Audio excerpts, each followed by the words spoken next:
फटाक 30 सेकंड में हर खबर डाउनलोड कीजिए तक ऐप। नमस्कार, मैं हूं आलोक जोशी और आप देख रहे हैं बिज अड्डा। जिंदगी के साथ भी जिंदगी के बाद भी, ये लाइन अब भारत में ऐसा कोई नहीं होगा जिसने नहीं सुनी होगी।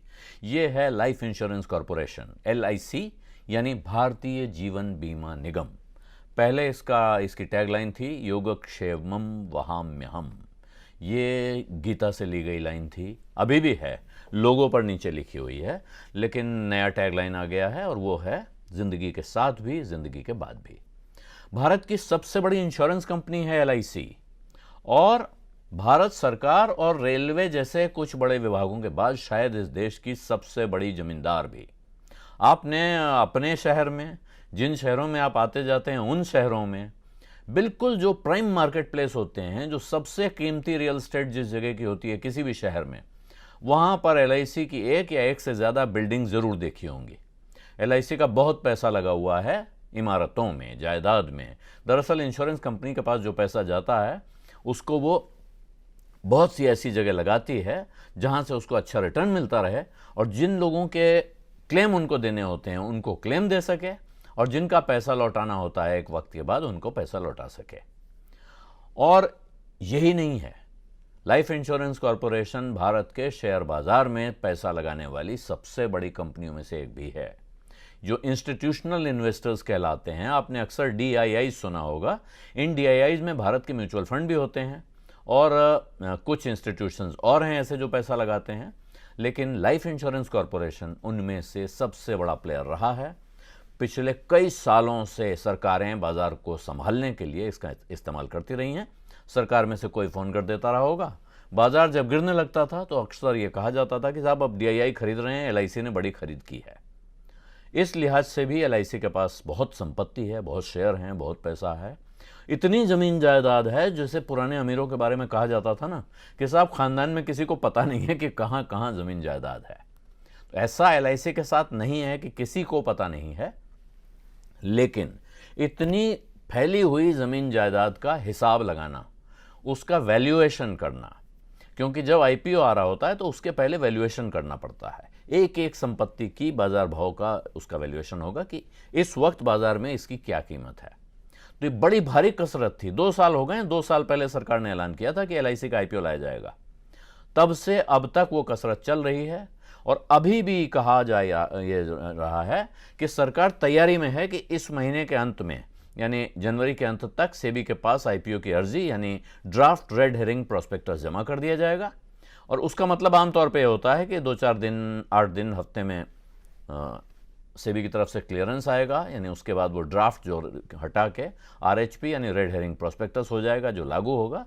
इशू आजकल बहुत जल्दी आ जाता है प्रोस्पेक्टस के बाद।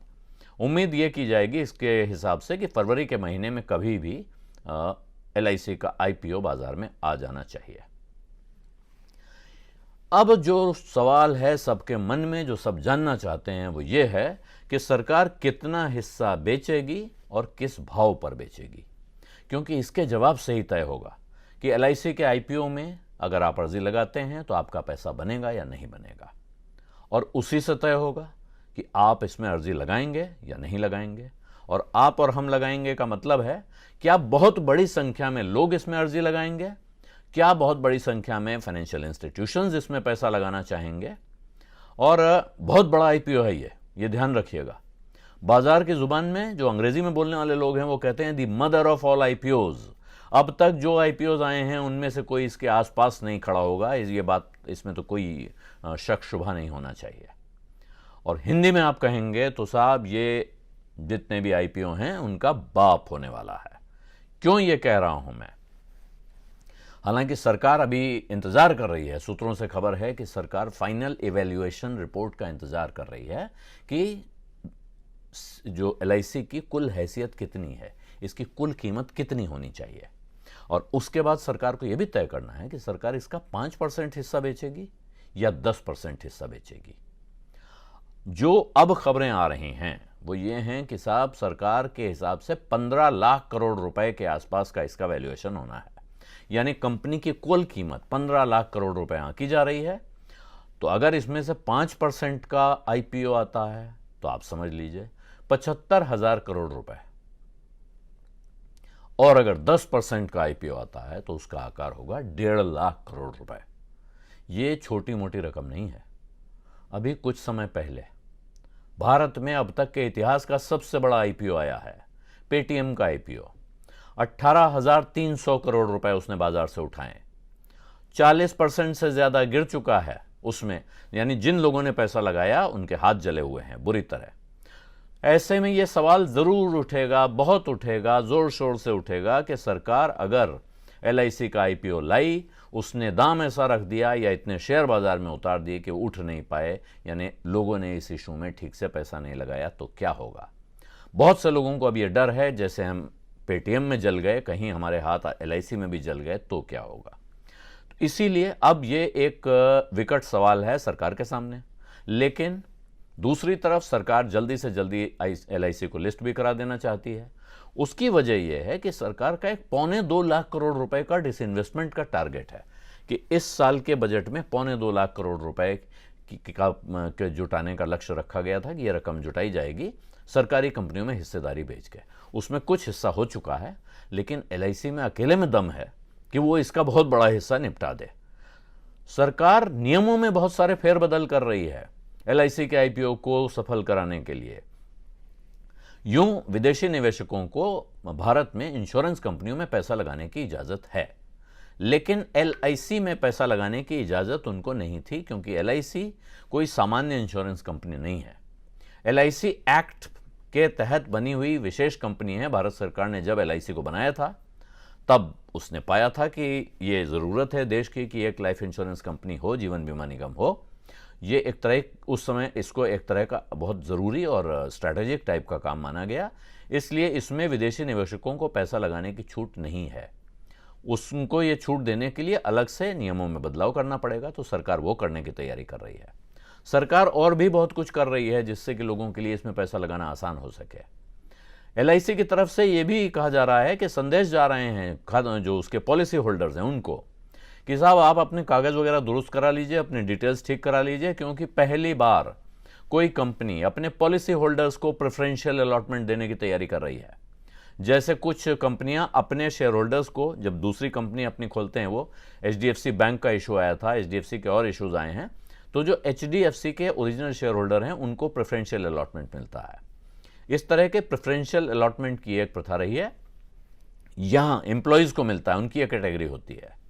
पॉलिसी होल्डर्स को प्रेफरेंशियल अलॉटमेंट देकर क्या होगा, बहुत सारे लोग जो एलआईसी अभी तक आईपीओ में पैसा नहीं लगाते हैं, एलआईसी के पॉलिसी होल्डर होने का अर्थ है वो उस पर भरोसा करते हैं। हो सकता है कि एक नई कैटेगरी, बहुत सारे लोग ऐसे हों जिन्होंने अभी तक शेयर बाजार में पैसा नहीं लगाया है, वो एलआईसी के साथ अपनी शुरुआत करें। ये कोशिश हो रही है, अच्छी कोशिश है, बुरी बात नहीं है। लेकिन इस वक्त का गंभीर सवाल यह है कि सरकार किस भाव पर एलआईसी का शेयर लाएगी, और अगर वो भाव ज़्यादा हुआ तो फिर बहुत मुश्किल हो जाएगी उसके लिए, क्योंकि इतना बड़ा आईपीओ हजम कर पाना बाजार के लिए बड़ी मुश्किल होने जा रहा है। एलआईसी बड़ी कंपनी है, एलआईसी के पास फ़ायदा है, एलआईसी के पास बहुत पैसा है, लेकिन अभी तक एलआईसी ने, इससे पहले एलआईसी का हिसाब किताब बड़ा ओपेक रहा है। दूसरा, जैसा मैंने बताया, एलआईसी को सरकार इस्तेमाल करती रही है अपने हिसाब से बाजार को ऊपर नीचे करने के लिए। अभी तक तो कोई सवाल पूछने वाला था नहीं। लिस्ट होने के साथ एलआईसी का कारोबार पब्लिक के सामने आ जाएगा स्क्रूटनी के लिए, ये एक बहुत अच्छी खबर है। लेकिन ज़रूरी है कि सरकार दाम तय करने में बहुत सावधानी बरते, कोई ऐसा दाम रखे जो मुझे, आपको या हमारे जैसे तमाम निवेशकों को बहुत अट्रैक्टिव लगे, क्योंकि इतना बड़ा इशू है कि इसको भरने के लिए आप ज़रा भी लालच में पड़े और इसका दाम थोड़ा ज़्यादा रख दिया तो फिर इसके फंसने के आसार ज़्यादा हैं, निकलने के कम। और अगर दाम कम रखा गया और निवेशकों को लिस्टिंग के बाद फ़ायदा हुआ तो फिर ये देश में इक्विटी कल्चर को एक नए लेवल पे ले जाने का काम कर सकती है।